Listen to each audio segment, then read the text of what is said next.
An email list can be really helpful. When you have a list, you can continually sell to them, bring them back to your website, market products efficiently. But the real problem isn't that you don't know that an email list is valuable, because everyone knows that the money is in the list, and they're talking about an email list. The real question is, how do you build one? Hi everyone, I'm Patel, and today I'm going to teach you how to build an email list fast and for free. My secrets to reaching over 270,000 active email subscribers.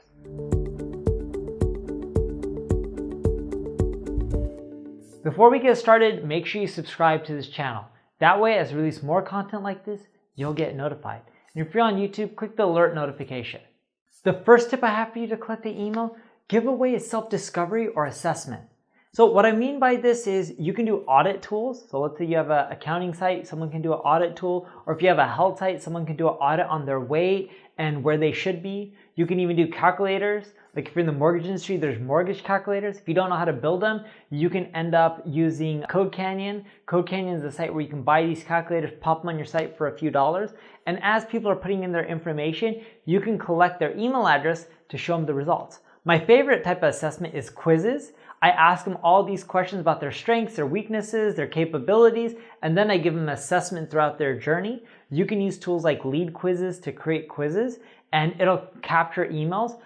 An example of one is neilpatel.com/quiz. If you go to neilpatel.com/quiz, you'll see an example of what my quiz looks like. I collect a ton of emails from this, and you can just copy my format and even design, I wouldn't mind, and use that to collect emails as well.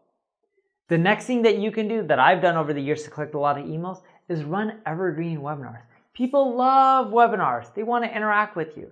So you can use tools like WebinarJam to interact with people and make it evergreen. Evergreen means you record a webinar once and you can keep displaying it as a replay, but it also seems like a live version even though it's a replay. It's super actionable. People love it. They're engaging with you for 20, 30 minutes. And because they're engaging that long, they're much more likely to buy. The third thing that you can do is exit intent pop-ups. So you can do this through Hello Bar. So that way when someone's about to leave your site, ask them a yes or no question and then collect their email information, such as, do you want to increase your traffic? If you click yes, I'll capture your email address. If you click no, I'll say, congratulations, thanks for having massive traffic. Now put in your email address if you want to double your conversion rates, right? Because you said no, you must say no if that means you already have a ton of traffic. Exit pop-ups is one of the best ways. Keep this in mind. If someone's going to leave your website, what harm do you have just asking for their email? And with Hello Bar, you can do it cookie-based. So if someone leaves your website, they see the exit pop-up, whether they put in their email or they don't, the next time they come back to your site and they leave, it won't bother them for the email address. Because the last thing you want to do is keep bombarding people. It's very user-friendly and also works on mobile devices. The next tip I have for you, InText lead magnets. So have you heard of content upgrades? Someone's reading an article on the 12 ways to double your SEO traffic. I can have a cheat sheet within my text saying, hey, download the cheat sheet, just put in your email and I'll email it off to you. When you do that, you'll get a ton of emails. It's one of the best strategies that I've ever used. A lot of people don't do it. It requires a little bit of work because you have to create a cheat sheet or a PDF, but that's why it works so well, because most people aren't willing to put in the effort.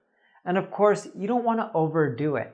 If you overdo it and you have too many pop-ups, too many triggers, too many opt-ins, people are going to get irritated. Have a few of them, 2 or 3 max, and that's it. I've seen some sites where it's like NASCAR. They have like 13, 14 of them, even 5 starts becoming too much. I would try to limit it around 3, and that's it. And try to use similar technologies. Like Hello Bar does a lot of this. So if it shows someone 1, it won't show them the other 2, because the last thing you want to do is continually bombard people. So if you follow all these tips and you go through this, you'll start getting more love when it comes from email. And once you collect the email, what I want you to do is make sure you communicate with your audience at least once a week. I want you to scrub your list at least once a month, because if you keep sending emails to people who are not opening them, you're not going to see your emails get in the inbox. Instead, they'll go into the spam box.